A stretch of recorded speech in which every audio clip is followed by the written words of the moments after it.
हैं। रायपुर से बड़ी खबर है। मुख्यमंत्री विष्णुदेव साय ओडिशा के दौरे पर आज रहेंगे। संबलपुर में जनसभा को संबोधित करने वाले हैं। बीजेपी प्रत्याशी के पक्ष में वोट की अपील करते हुए नजर आएंगे। ओडिशा के दौरे पर रहेंगे मुख्यमंत्री विष्णुदेव साय। भारतीय जनता पार्टी के प्रत्याशी के समर्थन में वोट की अपील करते हुए ओडिशा में आज मुख्यमंत्री नजर आएंगे। हम देख रहे हैं कि लगातार ओडिशा के दौरे पर छत्तीसगढ़ के बड़े नेता पहुंच रहे हैं। मुख्यमंत्री विष्णुदेव साय भी कई बार ओडिशा पहुंच चुके हैं। बीजेपी के पक्ष में माहौल बनाने के लिए एक बार फिर से ओडिशा के दौरे पर मुख्यमंत्री विष्णुदेव साय रहने वाले हैं। क्योंकि छत्तीसगढ़ में मतदान संपन्न हो चुके हैं, 3 चरणों के मतदान यहां पर हो चुके हैं। इसके बाद दूसरे राज्यों पर फोकस भारतीय जनता पार्टी का दिखाई दे रहा है।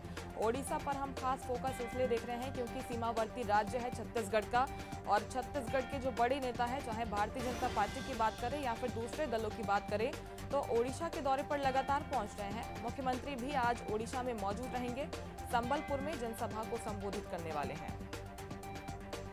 और भी ज्यादा जानकारी के साथ सहयोगी इम्तियाज अंसारी हमारे साथ लाइव जुड़ गए हैं। इम्तियाज, ओडिशा पर खास फोकस नजर आ रहा है, चाहे बीजेपी की बात करें, दूसरे दलों की बात करें, लगातार हम देख रहे हैं कि बड़े नेता ओडिशा के दौरे पर पहुंच रहे हैं। मुख्यमंत्री पहुंचेंगे या कुछ पूरा कार्यक्रम रहेगा आज का?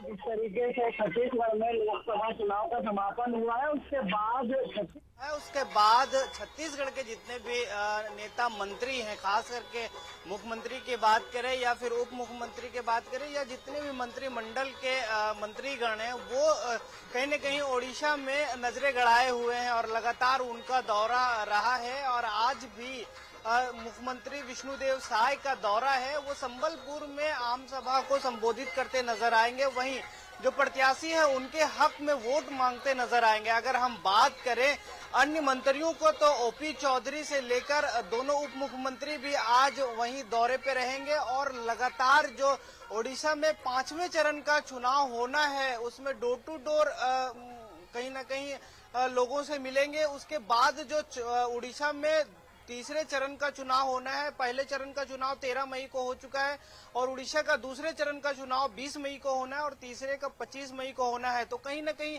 आम सभा का संबोधित करेंगे। और दूसरी बात यह है कि 20 जो कल चुनाव होना है, उसके लिए डोर टू डोर भी आज लोगों से वोट मांगने का काम करेंगे। लगातार जो है मंत्रीगण उड़ीसा पे नजरें गड़ाए हुए हैं और लोगों को कहीं न कहीं साधने का काम कर रहे हैं। अगर बात करें हम 30 मई में माफ कीजिएगा 20 मई को 5 लोकसभा सीटों पर चुनाव होना है। इसमें से बारगढ़, सुंदरगढ़, बोलांगीर, कंधमाल और आस्का पे चुनाव होना है। वहीं 25 मई को 6 लोकसभा सीटों पे होना है और आखिरी 1 जून को चुनाव होगा यहाँ।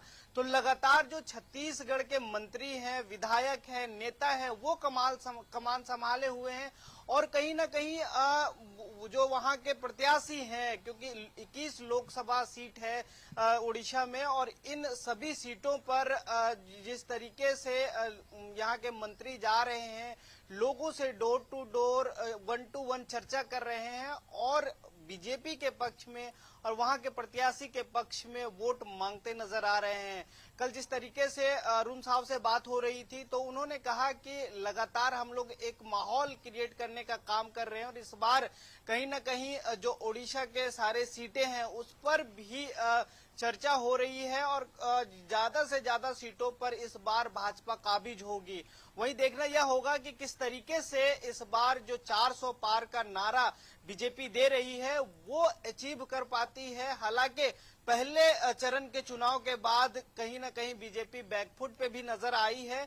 उसके बाद फिर से अलग अलग, क्योंकि झारखंड में भी चुनाव होना है 5वें चरण में, वहां भी कई नेता, मंत्री, विधायक पहुंचे हुए हैं। तो अलग अलग जगहों पर ये नेता मंत्री जा रहे हैं और बीजेपी के पक्ष में वोट मांगने का काम कर रहे हैं। 4 तारीख को साफ हो जाएगा कि किस तरीके से बीजेपी के पक्ष में जनता वोट करती है और की है और किस तरीके से बहुमत में लाने का काम करती है और प्रधानमंत्री को एक बार फिर दोहराने का काम करती है या फिर अन्य।